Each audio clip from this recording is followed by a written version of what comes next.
Mga kapuso, may lawak na mahigit 30 hektare daw itong property na ito na pagmamay-ari ni Charlie Atong Ang, no? At dito sa aking likuran ay mayroon pang mga panabong na mga manok na patuloy na inaalagaan.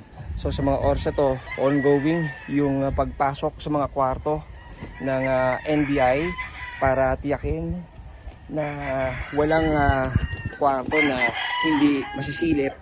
Kaugnay nga ito sa kanilang pag-iimplementa ng arrest warrant laban sa grupo ni Charlie Atong Ang kaugnay sa mga nawawalang samangeros.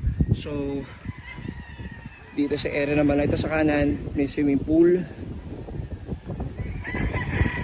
at dito sa bandang kaliwa ko naman ay napakalawak na open space at sinasabi na sa may bandang unahan pa ay yung sabungan, no? Nandito raw sa loob mismo ng compound na ito. So magbabalik tayo sa iba pang mga detalye sa patuloy na pag-ikot ngayon ng NBI dito sa Lipa, Batangas. Ako si John Consulta ng GMA Integrated News.